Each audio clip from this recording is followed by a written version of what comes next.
Spirit magic is one of the most powerful ways to work real magic in your life. They have the ability to work with you, work with energy, work with your intentions. And the most amazing part is it doesn't require any tools. It only requires you knowing how to cross the veil and get into the frequency to be able to talk to spirits. And that's what we're talking about today. Let's go. There's a big difference between working with natural magic and working with spirit magic. And the reason why we are talking about this right now is because the spirits have so much wisdom to give us, so much guidance to give us at a time where things feel chaotic and complicated, and they can easily be tapped into no matter what you're doing and where you are. Whereas sometimes natural magic requires you to do a little bit more preparation. And that's why spirit magic is so important, because you actually have at your fingertips, in your body and in your energy, the capacity to cross the veil or even keep a foot in one world and one in the other and commune with spirits powerfully enough to where they can give you information and help shift energy for you. Now, something that spirits can't do as easily is to create change in the material world, right? I mean, sometimes they do. Sometimes they knock shit off shelves. Sometimes they, you'll smell smoke for no reason. Sometimes they do things to get your attention. Yes. But really, more importantly, what they'll do is give you information, influence energies in other situations that benefit you, and they bring you a strong sense of possibility and wisdom. Hello. If you're new here, my name is Tahverlee. I'm a High Priestess, a practicing witch, and author, and the founder of the Moon Temple Mystery School. And this year, I am teaching the Summer of Spirits. 4 months of 2 ceremonies a month, plus tons and tons and tons of content that is teaching you what to do, and then we come into ceremony together to learn how to do this and why this matters. From your spirit guides, to way showers, to ancestors, to land spirits, to elemental spirits. These are powerhouses that, honestly, most people neglect in their practice.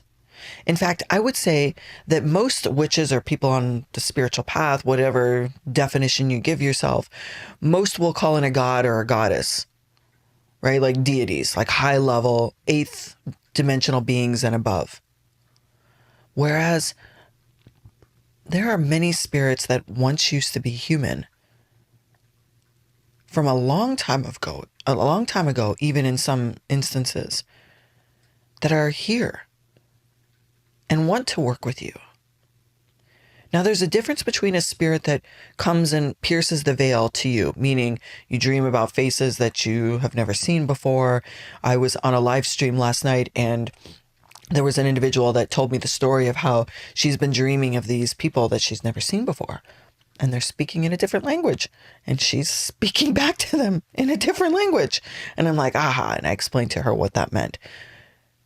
But that piercing of the veil, meaning spirits do come to you. I mean, I don't think that I have ever met a human that can't say without conviction that at least one spiritual experience has happened where it involves some type of ghost or spirit.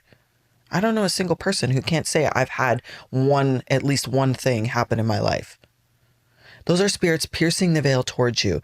Now, when you do spirit magic, you are crossing the veil towards them.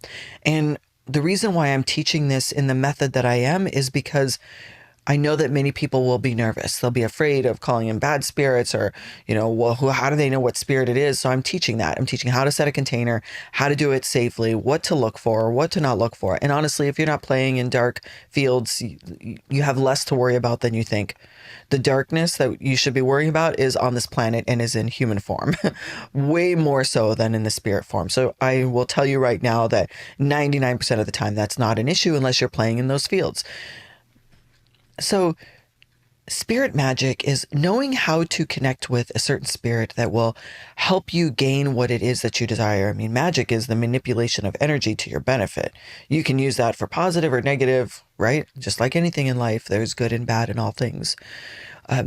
But with spirits specifically, when you learn how to set a container and connect to, let's even talk about land spirits. So it's important to remember that we all live on colonized land, meaning the spirits that roam a lot of these lands are the indigenous people that we killed in order to live here. I know you might not like it. It's true. All of us are descended from somewhere else, most of us, unless you have indigenous roots.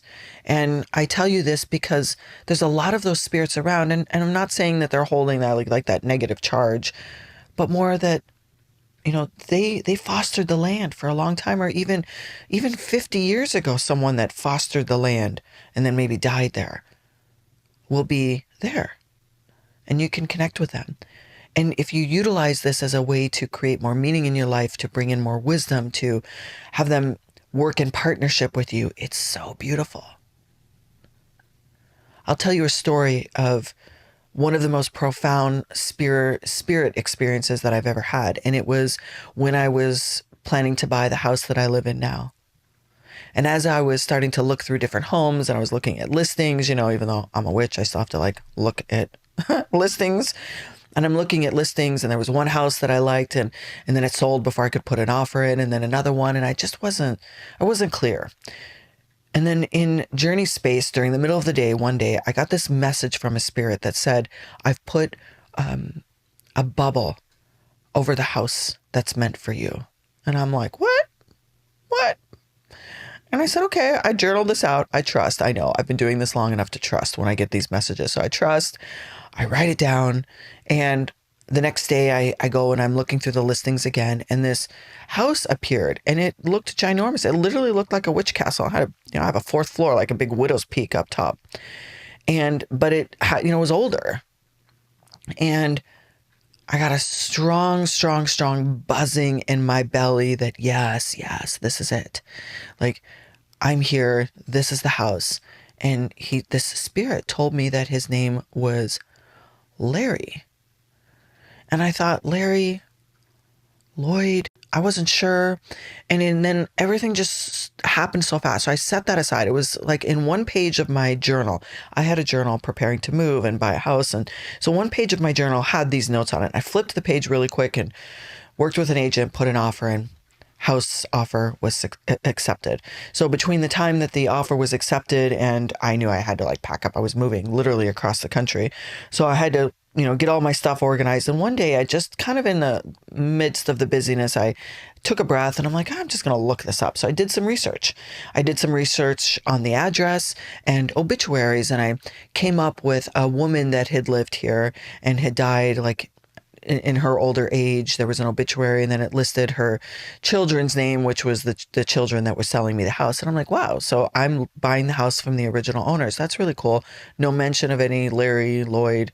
And then I did a search for the woman's name obituary, and an old, like a scanned copy of a newspaper clipping of an obituary, because online obituaries have not been around that long, and it talked about the original owner of this house because it named the neighborhood that had built this house, and he died in the house 2 years after he built the house, and yet his family stayed here and lived here, and his name was William Lawrence. And I was just flabbergasted. And then I got a virtual tour of more details of the house because I hadn't seen the house in person. A virtual tour of more details in the house, and they're touring around like, oh, look, there's a sign. This is Lloyd's Lounge in the playroom.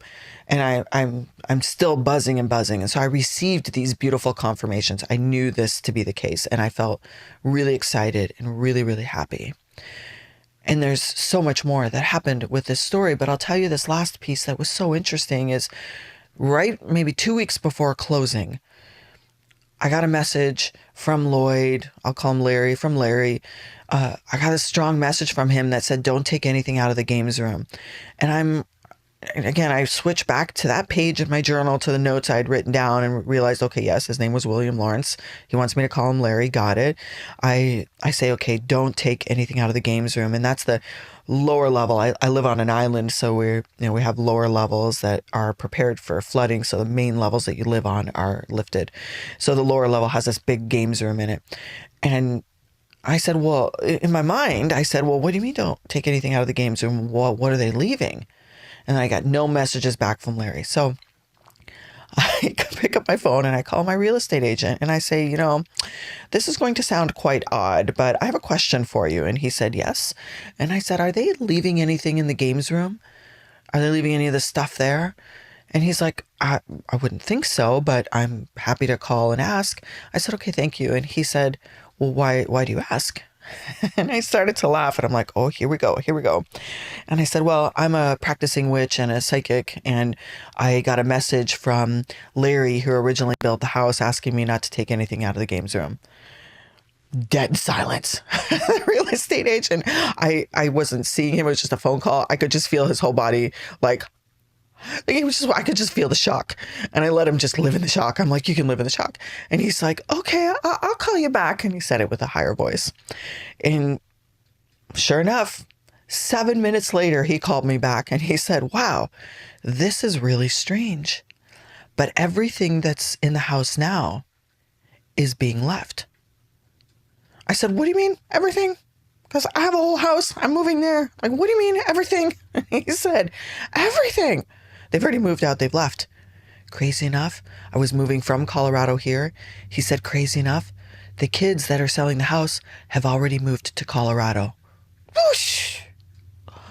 What are the chances? And I live in North Carolina and this is Colorado. And I'm like, okay. This is happening. So I was like hot and flushed. And I knew that from the first message that there was a bubble on a house, that was this house meant for me. And I could only do that type of communication because I know how to communicate with spirits. I didn't do anything special for this one. What I did is put the time and effort in to learn how to do spirit magic. I already had that in my tool belt. And your tool belt can expand to include spirit magic too. So I encourage you to know that there are many different ways to work magic, to work change in energy, to create connection to natural things. I feel like this plant keeps reaching farther and farther to me the more I leave it here. And I'm like, well, I might bump you over. And every time I look over, it's like the plant's right there. This is like me doing some natural magic while I'm here. And I do have some sigils painted in water on these leaves. If you think of a lot of magic that you do, we work with correspondences, we work with outside materials, we create, we craft, and we cast. If you think of spirit magic as knowing how to center yourself, get out of your mind, get into your energy field, leave your energy field and go into another energy field where the spirits are. They live at a certain frequency, and that frequency is usually not what people living in the 3D are used to. But you can learn how to have that frequency on and this frequency of the human 3D on at the same time, because I do. I know many that do. Now, not all the time. I still have to do my laundry and clean my house. And actually, those are times I can still have it turned on.